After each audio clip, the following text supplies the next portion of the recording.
Pemirsa, tanyakan perkembangan kasus arisan bodong motor PCX. Perwakilan korban mendatangi Polres Pekalongan pada Rabu 22 November. Rabu 22 November 2023, perwakilan korban arisan bodong motor PCX mendatangi Polres Pekalongan. Mereka meminta kejelasan penanganan kasus arisan bodong atau uang sebesar 30 juta rupiah yang sudah dilaporkan sejak akhir tahun 2022 lalu itu. Para korban yang sedianya akan beraudiensi dengan Kapolres, akhirnya ditemui Kasat Reskrim Polres Pekalongan. AKP Isnovim didampingi beberapa anggotanya dan pertemuan berlangsung tertutup. Kuasa hukum korban arisan motor bodong Bayu Agung Pribadi mengatakan pihaknya mewakili kliennya untuk menanyakan kasus yang sudah dia laporkan sejak Desember 2022. Dirinya meyakini Polres Pekalongan tegak lurus dalam menangani kasus tersebut. Besar kerugian mencapai 2,2 miliar dari 75 orang. Karena kemarin kita sudah bersurat untuk supaya dilakukan audiensi dengan Pak Kapolres. Namun tadi ditemui oleh Pak Kasat Reskrim, Pak Isnovim, yang pada intinya kami, atau saya yang mewakili para pengadu, itu aduan dari Desember 2022. Yang kami adukan yaitu mengenai arisan bodong. Memang perkara tersebut tahun lalu sempat viral dan menjadi perkara atensi oleh Polres Pekalongan, bahkan dibuatkan posko pengaduan di tingkat Polsek.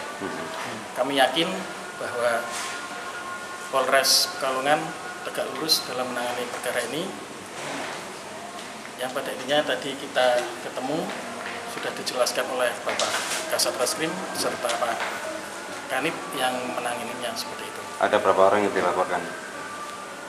Yang kami adukan di situ ada 2 orang, namun kemarin saat dikonfrontasi kita dipertemukan oleh 4 orang. Untuk nilai kerugian sendiri dari berapa peserta? Kerugiannya total 2,2 miliar. Dari berapa orang korban? Dari 75 orang. Sementara itu, Mi'raj selaku koordinator korban menyebutkan kasus ini bermula dari arisan PCX yang diselenggarakan oleh beberapa orang terlapor. Sedikitnya ada lebih dari 75 korban yang mengikuti arisan tersebut dan mengalami kerugian yang bervariasi, mulai dari puluhan hingga ratusan juta rupiah.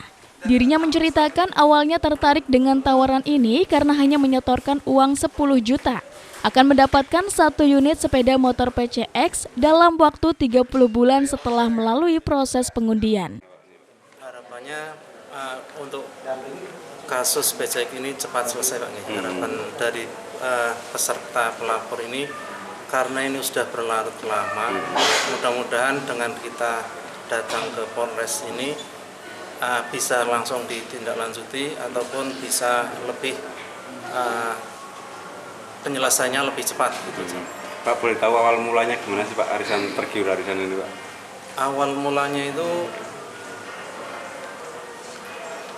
dari brosur di ruko kantor arisan itu kan ada brosur. Ini kalau saya pribadi itu melihat brosur itu, kemudian saya ya tergiur lah karena dari 10 juta penyetoran 10 juta itu dapat PCX 1 unit dalam jangka 30 bulan.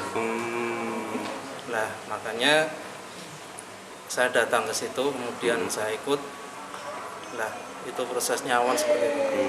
Tadi tertarik karena harga murah, terus dapat PCX dalam waktu tempo 30 bulan. 30 bulan. Itu diundi atau gimana, Pak? Iya, diundi. Untuk uang muka itu 7 juta, kemudian setoran 4 bulan itu 100.000. Iya. Kasat Reskrim AKP Isnovim usai pertemuan menjelaskan pihaknya masih terus melakukan pendalaman terkait kasus ini. Dia meminta para korban untuk bersabar karena pihak kepolisian masih mengupayakan 2 alat bukti untuk menjerat para terlapor. Para korban dugaan penipuan arisan ini pun berharap polisi segera menuntaskan kasus tersebut. Apalagi para korban dugaan arisan bodong merugi hingga miliaran rupiah. Jadi kami jelaskan bahwa pelapor itu ingin melihat langsung lah perkembangan penanganannya dari penyidik kami. Terus tadi kita sudah diskusi, kita jelaskan terkait proses penanganannya ini, bahwa perkara yang diajukan dari para korban masih berproses dan berjalan. Mudah-mudahan bisa kita selesaikan. Targetnya kapan? Targetnya? Kalau kami targetnya bukan waktu tapi pemenuhan 2 alat. Romi Suharto, Batik TV melaporkan.